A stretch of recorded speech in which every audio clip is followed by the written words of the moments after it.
Coming up today on the Nick Craig Show, a major visit to Western North Carolina as the brand new Secretary of the Department of Homeland Security, Markwayne Mullin, made his way to the state earlier this week. We'll have all the details coming up.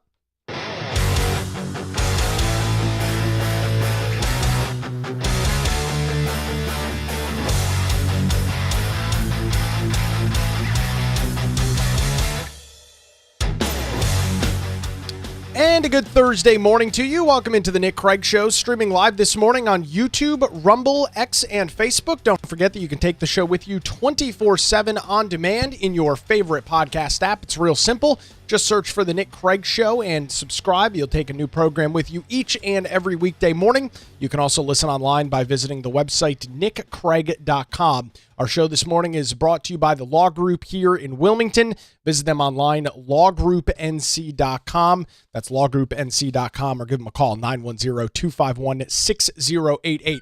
We'll hear more from them coming up a little bit later on in the program this morning. A major visit in Western North Carolina by the brand new Secretary of the Department of Homeland Security. That is Markwayne Mullin. Obviously, some of the situations unfolding over the last couple of weeks involved Kristi Noem, who was the previous head of DHS, being fired from that position, given some other role, I think, within the administration, leaving a vacancy there at the head of DHS. Markwayne Mullin going through that process over the last couple of weeks, officially sworn in, I think, about 2 weeks ago as the Secretary of DHS, and making his first official visit in that capacity to Western North Carolina. Now, you might be wondering, what is the relevance of DHS and Markwayne Mullin in Western North Carolina? Well, one of the lower agencies under DHS is FEMA. That, of course, the Federal Emergency Management Agency, of which there has been a lot of criticism over the last couple of years. We, about 18 months ago, saw an unprecedented event unfold here in North Carolina. We saw a 1,000-year storm take place, Hurricane Helene, which ravaged, destroyed, decimated large portions of Western North Carolina. Rain before the storm, dozens of inches of rain during the storm itself, very strong wind gusts, left pictures and images that I can close my eyes and still see. I mean, entire towns and small cities just literally washed away with the devastation and the destruction in the wake of Hurricane Helene. Now, this, of course, is not something that happens common. Western North Carolina, obviously based on its name, is not the eastern half of the state. It is not sitting on the Atlantic Ocean, and you have to go back to the early 1920s to find the last time that Western North Carolina was hit really, really hard by a tropical storm or a hurricane, or whatever you want to call it, some sort of tropical event. Now, that's not to say that they don't get impacts from tropical storms, especially strong ones that work their way up either the North or South Carolina coast and cut inland.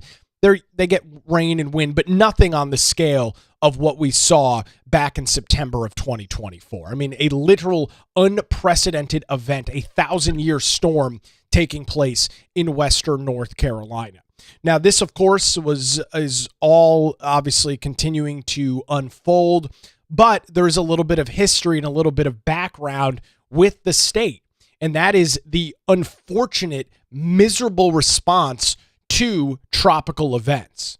In the eastern half of North Carolina, both Hurricanes Matthew and Florence, which, by the way, Matthew was a decade ago, back in 2016, Florence a couple years later in 2018, the state has an abysmal, a terrible track record with dealing with the aftermath of these storms. And there's nobody else to point the finger at but the former Democrat governor, now running for U.S. Senate, Roy Cooper.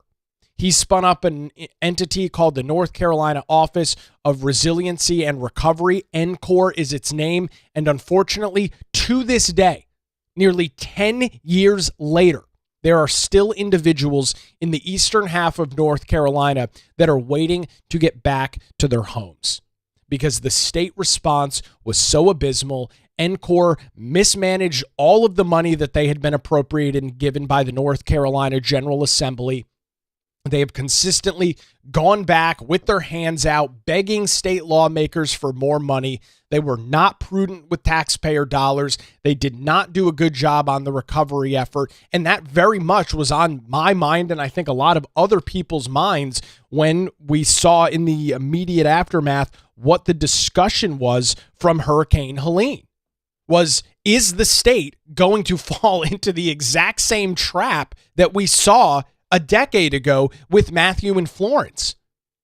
And so that is some of the background. That is a little bit of the history that I think is very relevant as it relates to how we move forward now 18 months later after Hurricane Helene.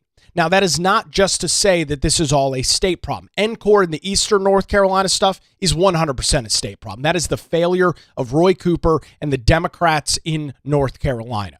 But what we have seen with Helene has been different, and the blame falls at the federal level. The blame falls on the Trump administration, at least in some part, as it relates to FEMA. And Kristi Noem, as the head of the Department of the Division of Homeland Security, did not do a good job as the head of that agency. She was too much of a micromanager. She wanted too much control on spending, which you might think, Nick, why are you criticizing control on spending?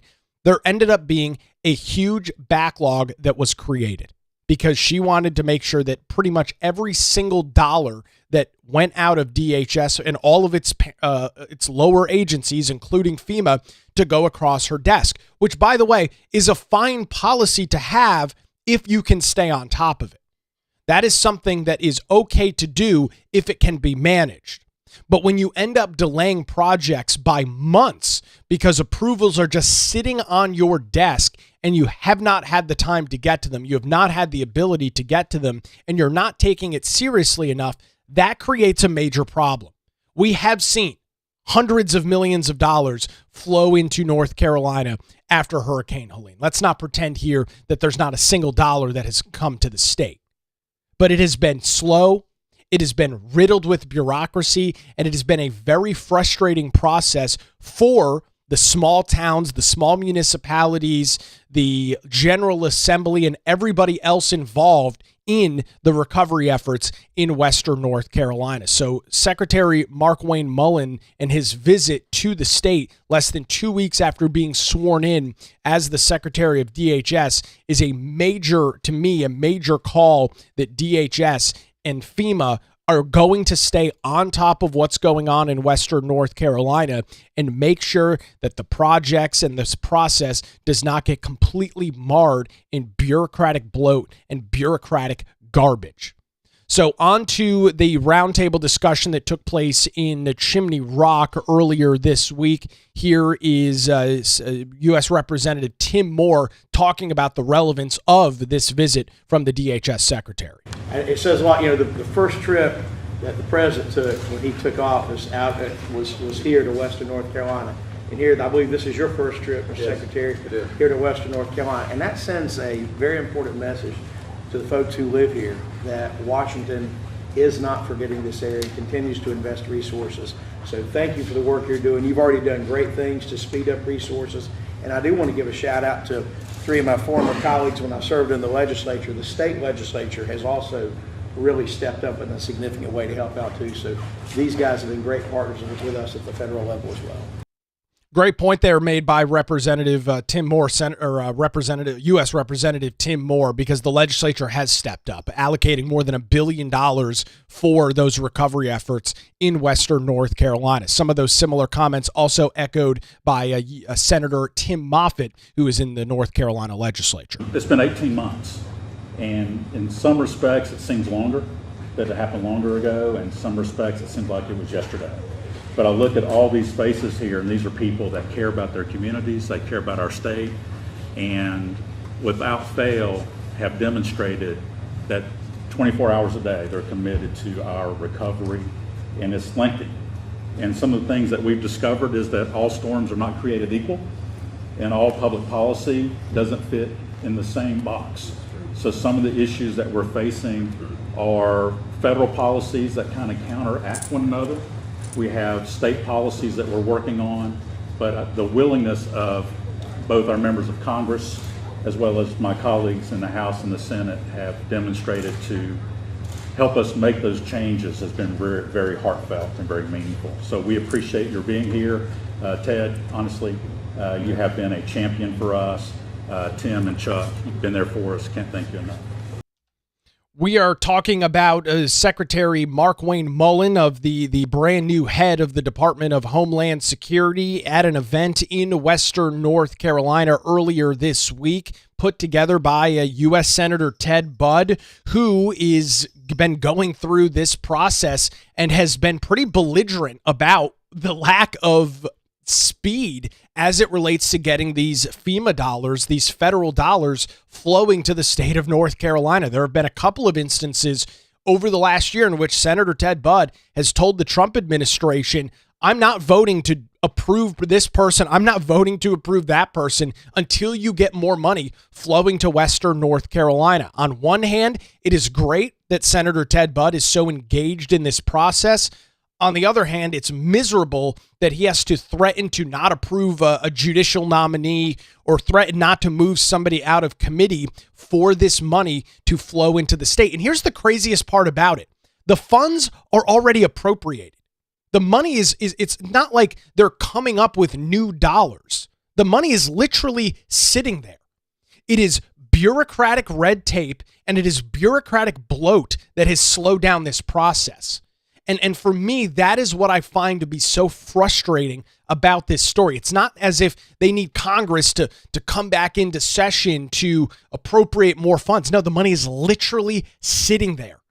But because of what I will describe as the mismanagement of DHS under Kristi Noem and her emphasis on being involved in every little minuscule detail, which, by the way, is impossible to do when you've got an agency the size of DHS, which I think has 25 agencies under it. It's just too big.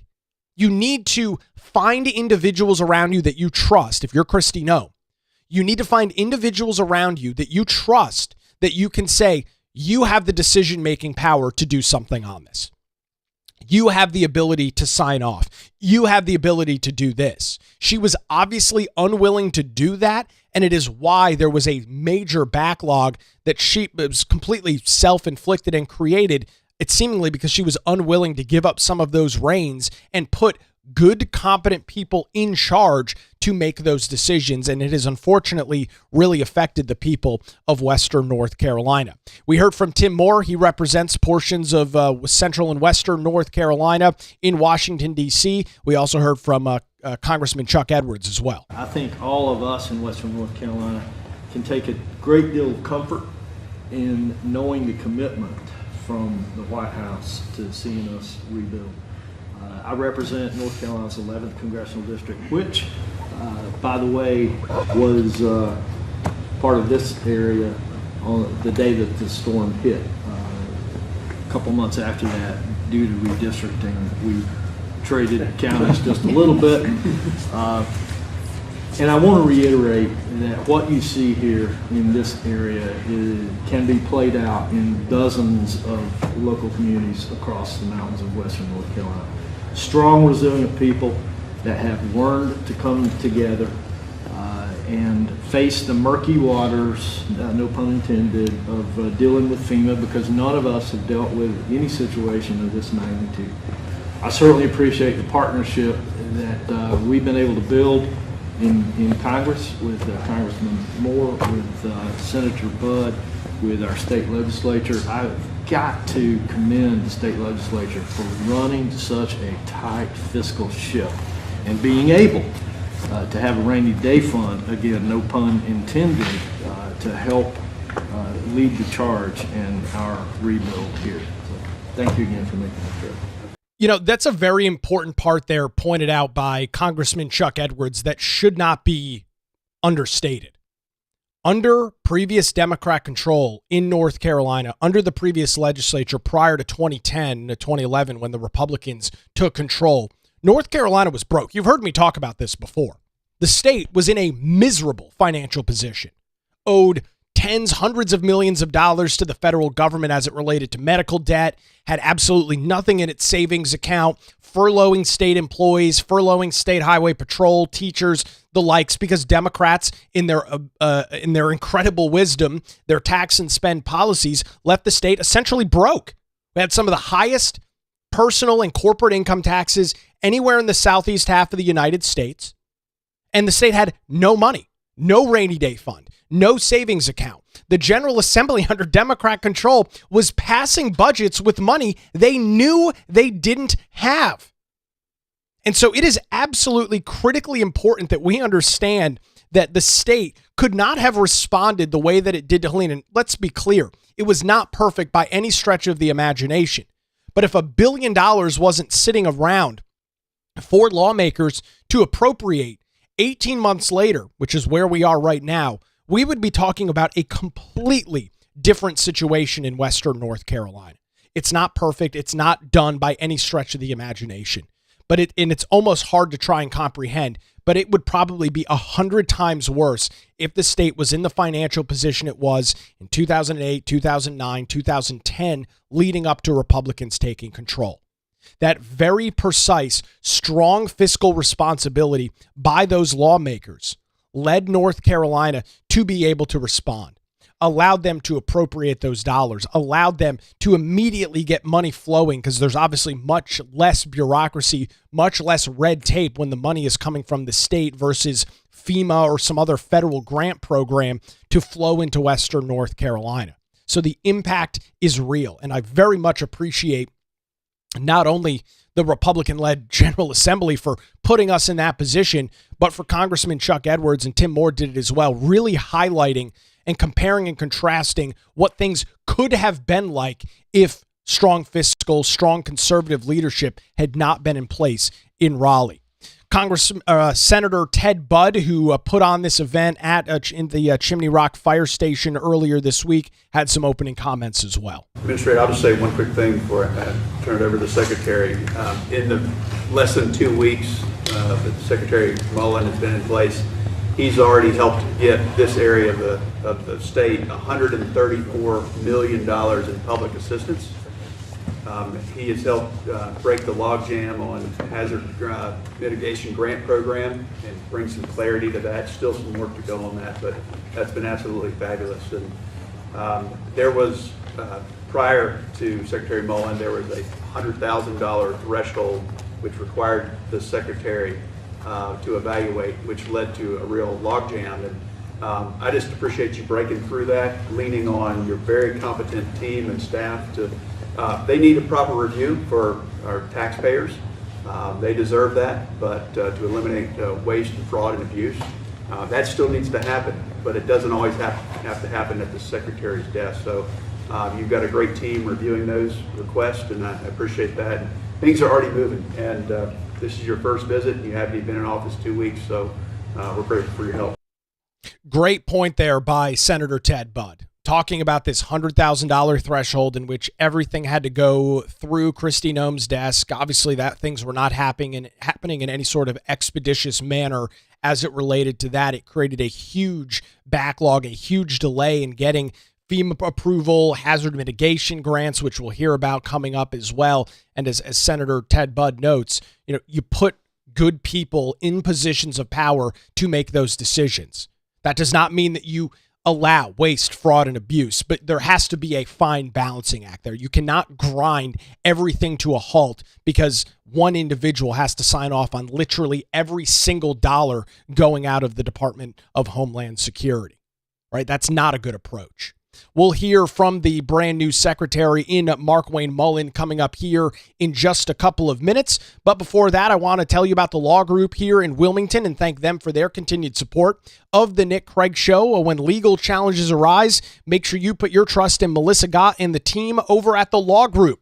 Since 2003, the experienced attorneys at the law group have provided high-quality, affordable legal services across Eastern North Carolina. Whether you're facing a divorce, navigating a real estate transaction, or maybe you're in a position where you need a strong criminal defense. If so, the law group has your back.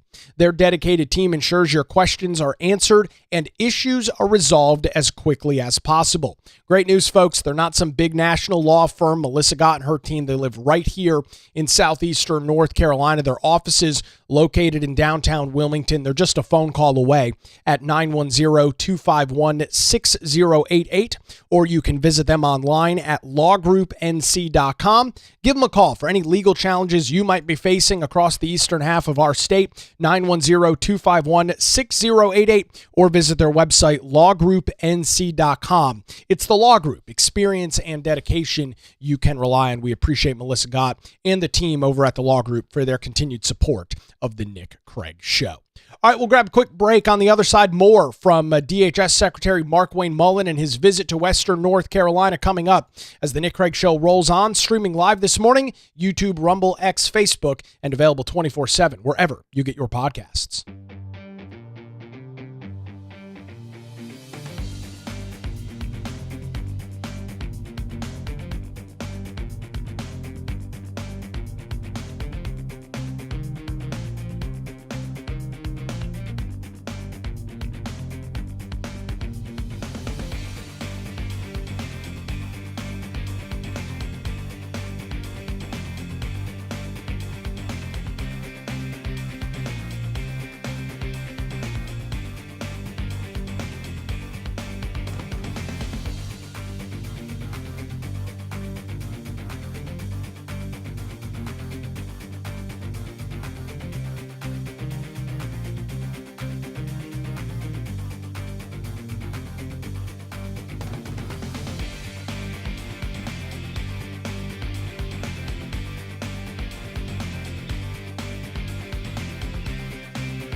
Good Thursday to you, and welcome back to the Nick Craig Show. Thanks for spending some time with us today as we cover what I will describe as a very important event that took place in Western North Carolina earlier this week. The brand new head of the Department of Homeland Security, Markwayne Mullin, making his first official visit as secretary. He's only been on the job a couple of weeks now to Western North Carolina. The relevance there, one of the under agencies within DHS is FEMA. That's the Federal Emergency Management Agency. There has been, and I think justifiably, a lot of criticism of FEMA, both in the previous administration and in the current administration, over a lack of urgency to get federal funding that is already set aside, as I mentioned. The money is already there. It's already appropriated. It's literally sitting and waiting to be doled out to the people of Western North Carolina.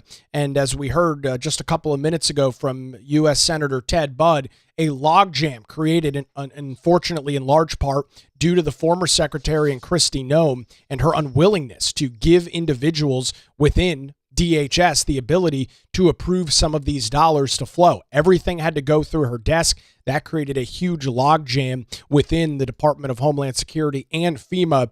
Here is the new DHS secretary talking about what he is looking to change and getting some of this insight within Western North Carolina.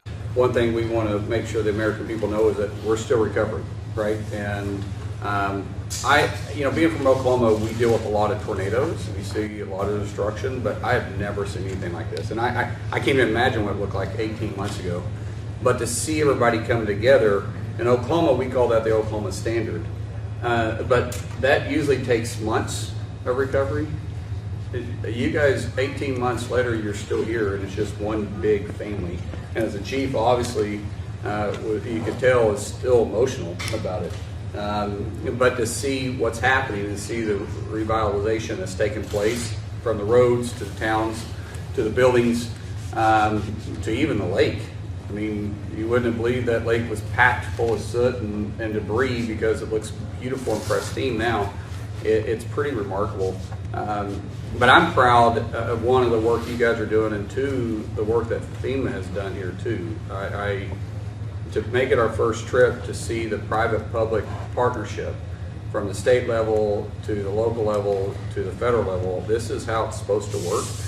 I'm going to pause the secretary right there because this is a key portion of recovery. Obviously, the federal government, because of what they do, or even state governments, have incredible amounts of money available, in large part because they collect it through a variety and a litany of different taxes that you and I pay throughout the year. Federal tax filing and state tax filing coming up here next week as well, the most wonderful time of the year.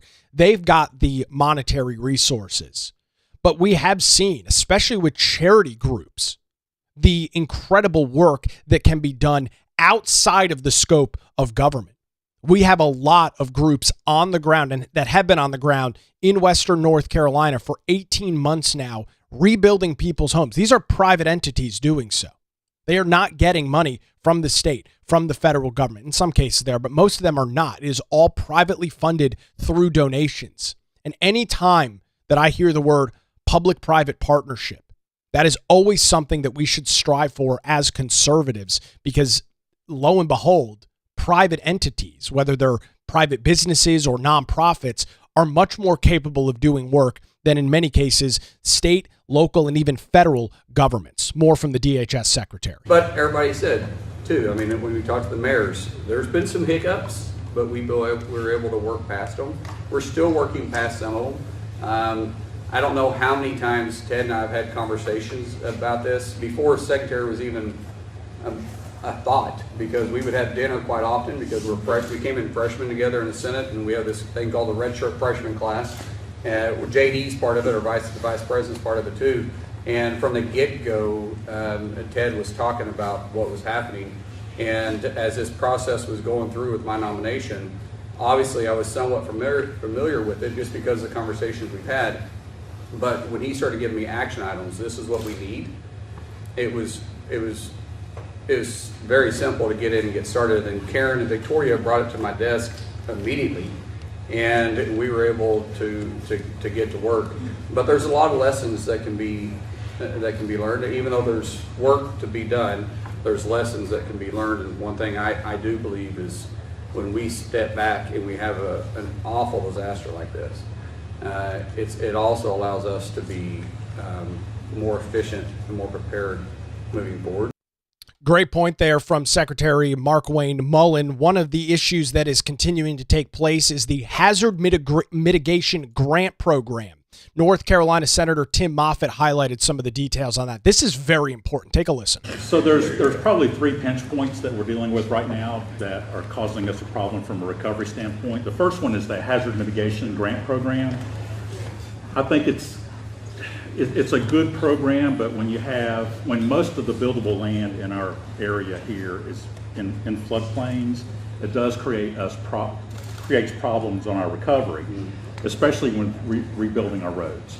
So if a property owner qualifies for the Hazard Mitigation Grant Program and their property is conveyed to the federal government, if we could have permission to use it for a core public purpose, like rebuilding our roads, rebuilding water and sewer, then that allows us to not have the conflict between present day value offerings from the condemnation, taking their rights away from them.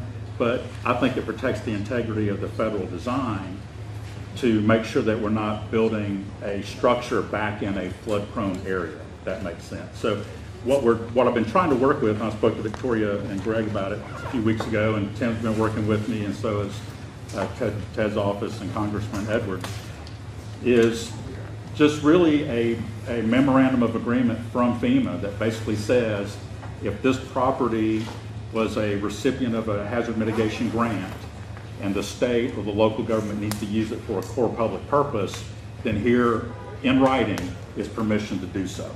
So that's one area that we need a lot of help. The other one, there's two more, but I'll just get into the other one. There's a consensus that this was a 1,000-year storm, and I think that's a uniform consensus, but public policy is really geared around 100-year storms. So the fact that we have a lot of areas that were not in a flood hazard area in the beginning, but they are now, is limiting our ability to rebuild structures simply because they were damaged in a 1,000-year event. So we had adopted a 200 historic flood event part of our statutes that we're looking to get a memorandum of agreement from FEMA that says, yes, you're not going to be in violation of the National Flood Insurance Program if we respect the fact that your statutes are very constrained, but allows your communities to rebuild. And an example of that is the town of Biltmore Village. Biltmore Village is historic. It's the gateway to Biltmore Estate. We have structures there that were built to a 100-year floodplain. This storm was 11 feet above that. You have a lot of historic buildings there that need to be rebuilt, but they can't be rebuilt because they were more than 50% substantially damaged, which requires them all to be lifted 6 feet or they're just going to remain vacant. So our ask is from the state's perspective, it's a 1,000-year event. The likelihood that that's going to happen again, mathematically, is on our side that it won't. Allow us to rebuild without these constraints that are imposed on us federally. And, that's a really great point there when you're talking about the hazard mitigation grant, which essentially is when FEMA, the federal government, comes in and just buys out the property because there's too big of a risk of continued flooding. But as you just heard there from Senator Tim Moffitt, this is a very unique storm. And the likelihood of something happening like this again in Western North Carolina is probably very, very low. And for that, the DHS Secretary said, well, if it's rules we need to change, let's do it. This will be my biggest action point and figure out what we can do. Is because if this is through rulemaking, surely there can be an exception someplace. Agreed. Bureaucracy is worse inside of not all agencies, but we just put layers and layers on stuff and we don't allow ourselves flexibility. So if it's not legislation that requires it, if it's legislation, it's these guys. If it's through rules, I bet we can probably figure something out on that. So we'll make this a priority. Yeah. And when we talk about rules, what are we talking about? Bureaucracy. Because that's what many of these regulations are. They are agency rules. They are not laws that dramatically slow down the process like you are seeing out in Western North Carolina.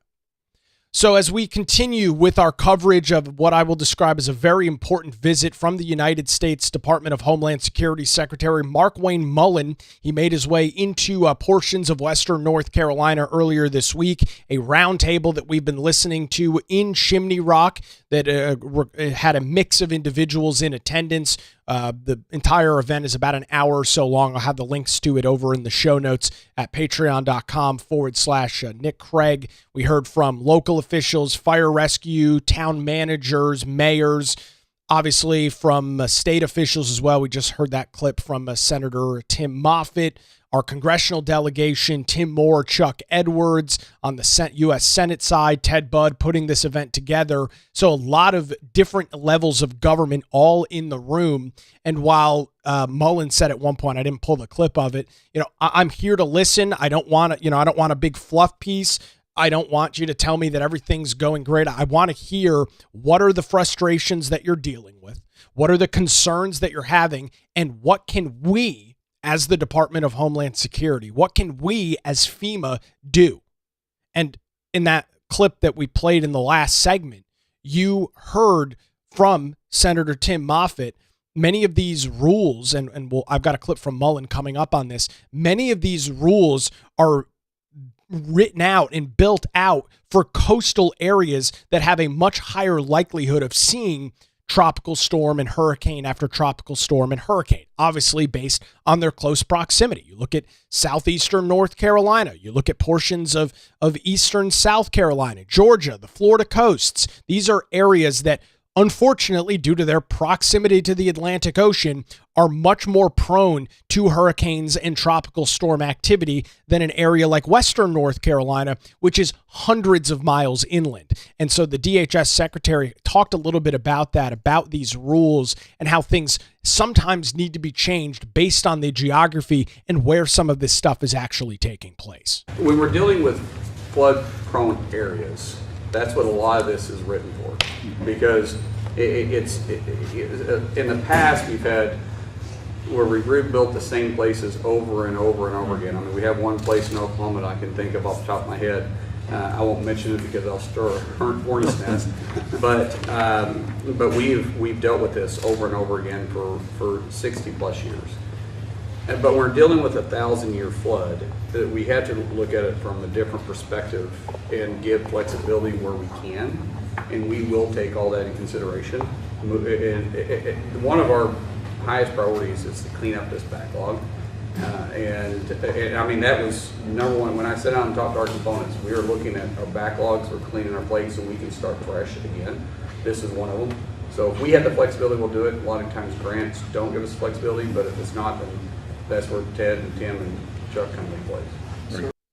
And so great point there from Markwayne Mullin. And it totally makes sense, right? You don't want the federal government being on the hook to rebuild, as the secretary noted, the same area every 2 to 5 years when they get hit by a hurricane or a tropical storm, right? That is not a good use of federal taxpayer dollars. So no question about it, you need to have some of these regulations in place so that the federal government is not constantly on the hook for rebuilding the same area years after years after years. That just does not make sense.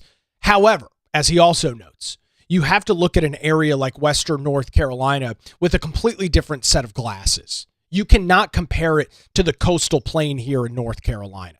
You cannot compare it to the east or west coast of Florida. It is a completely different situation that we're talking about.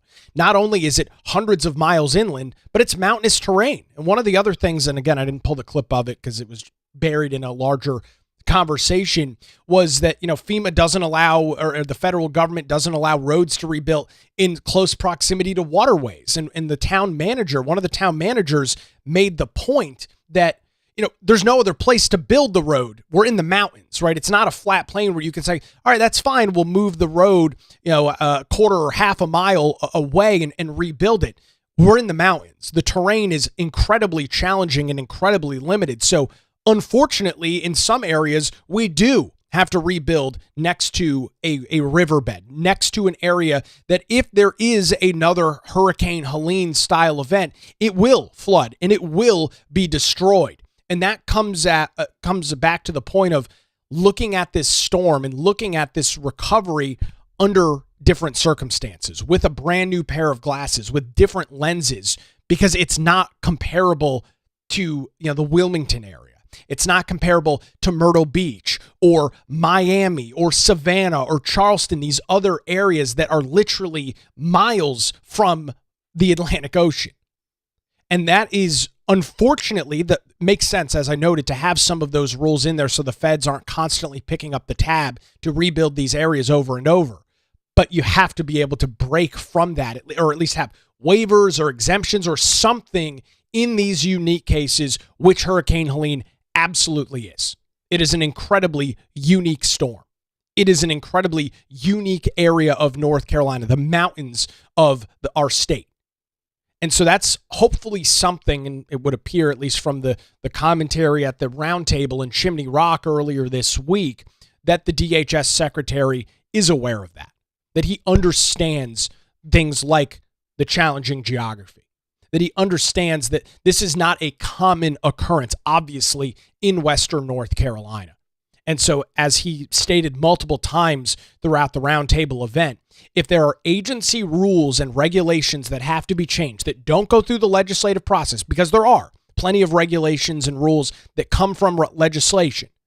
If it can be done within agency, if it can be done with the stroke of a pen from either the DHS secretary or the acting director of FEMA, that's the stuff we need to do. Shortly after the roundtable discussion kind of wrapped up, the DHS Secretary Markwayne Mullin, there was obviously a lot of press, a lot of media striking this visit, his first visit as the DHS Secretary. Western North Carolina getting a lot of publicity and a lot of press over the last 18 months or so after Hurricane Helene. Turned it over to the press. A couple of interesting questions there, most of them typical off-topic Democrat talking points, just nonsensical questions, nothing to do with Western North Carolina. But there was a good question about FEMA. We've heard from President Trump in past months that he wants to see a significant change to FEMA. The new DHS secretary was asked about that. Here was his response. No, I think the president was talking about, I've talked to the president a lot about this. Reforming FEMA is, I think, would be a better term of what we're trying to use. We want, the president said when Trump 45, he wants to get the dollar closer to the state. The closer we can get the dollar to the problem, the farther the dollar goes, because we know when we're dealing with federal contracts, everybody in this room knows that when you're dealing with federal contracts versus state contracts versus county contracts, the price seems to double because of the amount of bureaucracy and paperwork that you have to do to deal with federal government. So when we're looking at reform, the president wants to, like I said, we want to make sure we get it to the state faster and not look at FEMA as being the first responder, but look at FEMA as supporting the first responders. It's a great point, and it's absolutely what needs to be done. And the secretary highlights one of the most important points in all of this. When you are interfacing and dealing with the federal government, not only do things take so much longer from a physical time standpoint, but they are way more expensive because the paperwork doubles, triples, quadruples when you're filing and trying to request these grants from the federal government. And so as he notes, and as the president has noted, if you can bring those dollars closer to the state, get those dollars in other people's hands quicker, it not only speeds up the process, but it makes it significantly less expensive because you're cutting the layers of bureaucracy. But it could be like 5 or 10 times when you remove it from the federal government and put it in the state's hands. Now, of course, valid question. What do you do with states like North Carolina that have a miserable track record of dealing with these natural disasters? That's a fair question. And I don't know that I have a perfect answer for you right now. A very important visit to Western North Carolina from the DHS Secretary Markwayne Mullin, just newly on the job, figuring out how to solve these problems going forward. We'll keep an eye on as these federal dollars continue to roll out of Washington, D.C. And they have to. I mean, the money has to continue to roll out of the federal government. So we'll keep an eye on that as things continue to play out, hopefully in the coming weeks instead of coming months, as he, of course, figures out exactly what's going on in this role, what he has to do, and putting good people in charge. So we'll keep an eye on all those details and bring them to you right here on the Nick Craig Show. Well, that is going to do it for a Thursday edition, Azalea Fest weekend kicking off today. Really, some events taking place yesterday through the weekend. We'll be keeping an eye on all of that. Hopefully you get a chance to get out to the street fair, the garden party, all the great events that'll be taking place over the next couple of days here in southeastern North Carolina. Want to thank the Law Group here for their continued support, lawgroupnc.com or 910-251-6088. The Nick Craig Show streams live weekday mornings, 7 a.m., YouTube, Rumble, X, Facebook, also available 24/7 in your favorite podcast app, and is heard weeknights, 9 to 10 p.m. on WBT Radio in Charlotte. That's going to do it for a Thursday edition. Have a great day. We're back tomorrow morning right here on The Nick Craig Show.